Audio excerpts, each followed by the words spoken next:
예수께서 거기서 떠나 유대 지경과 요단강 건너편으로 가시니 무리가 다시 모여들거늘 예수께서 다시 전례대로 가르치시더니 바리새인들이 예수께 나와 그를 시험하여 묻되 사람이 아내를 버리는 것이 옳으니이까? 대답하여 이르시되 모세가 어떻게 너희에게 명하였느냐? 이르되 모세는 이혼 증서를 써주어 버리기를 허락하였나이다. 예수께서 그들에게 이르시되 너희 마음이 완악함으로 말미암아 이 명령을 기록하였거니와 창조 때로부터 사람을 남자와 여자로 지으셨으니 이러므로 사람이 그 부모를 떠나서 그 둘이 한 몸이 될지니라. 이러한즉 이제 둘이 아니요 한 몸이니 그러므로 하나님이 짝지어 주신 것을 사람이 나누지 못할지니라 하시더라. 아멘. 예수님은 이제 갈릴리의 이방 사역을 마치고 예루살렘으로 가고 있었습니다.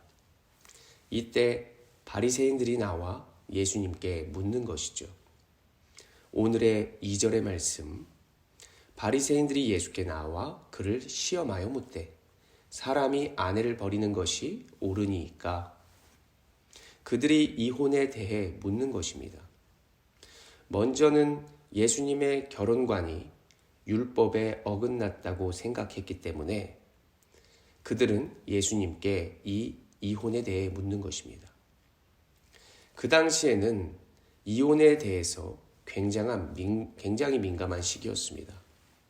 그러므로 그들은 그 시기에 예수님을 공경에 처하게 하려고 했던 의도가 있었습니다. 그들은 예수님의 결혼관이 왜 율법에 어긋난다고 생각했을까?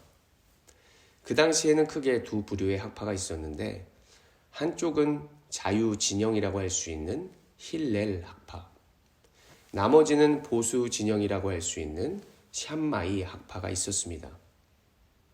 그래서 힐렐은 이혼을 아주 쉽게 생각했고 샴마이는 이혼은 절대 안 된다라고 주장을 하였습니다.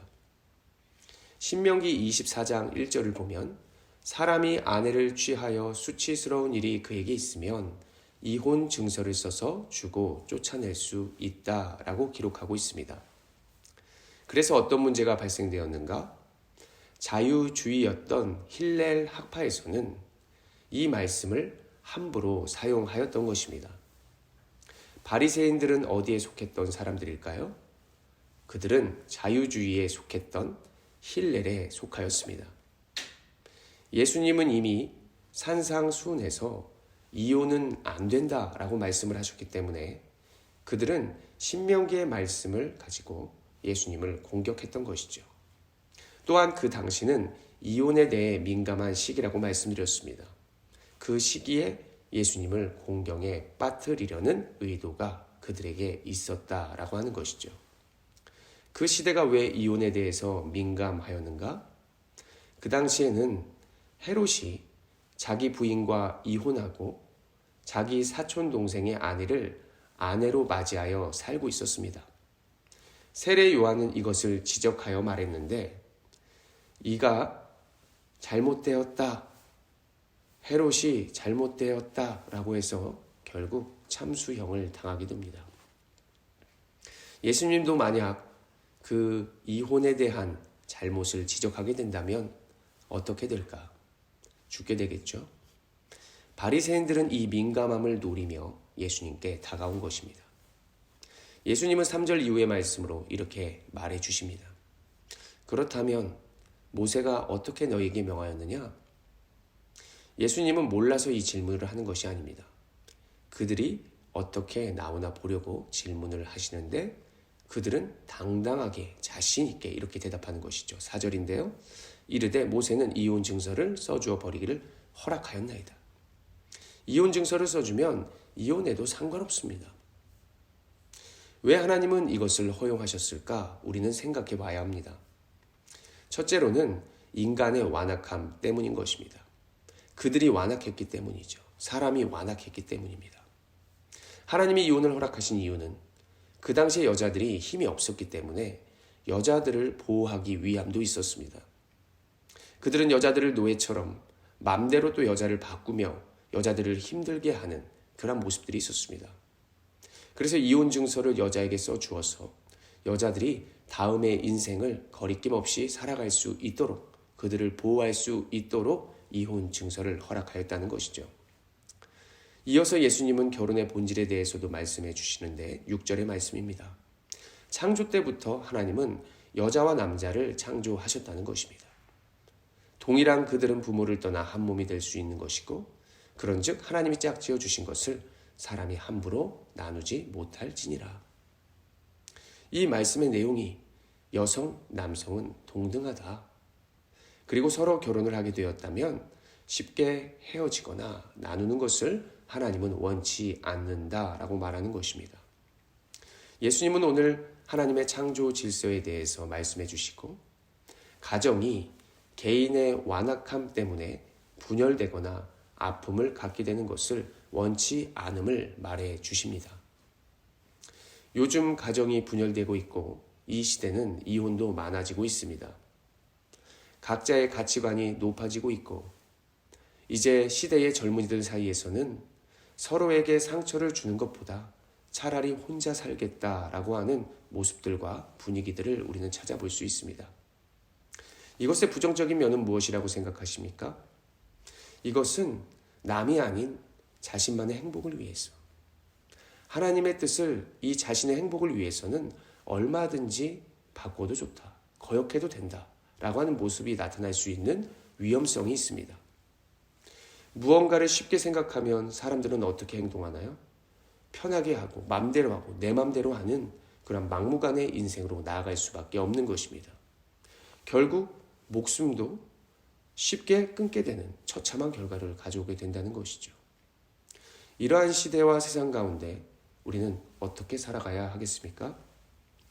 먼저는 모든 부모가 자녀들에게 바라는 것처럼 하나님은 우리가 최선을 다하고 말씀을 따라 순종하기를 원하십니다.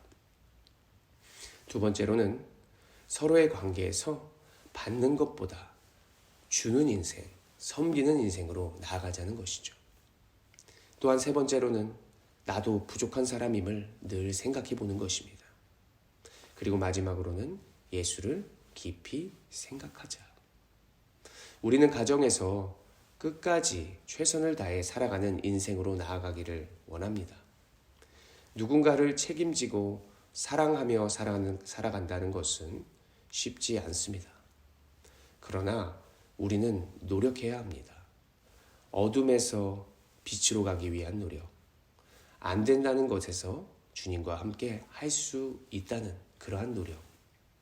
예수님이 이 땅에 오셔서 먼저 우리에게 보여주신 것은 자신의 목숨을 아끼지 않고 남을 위하여, 우리 모두를 위하여 희생하셨다는 것입니다.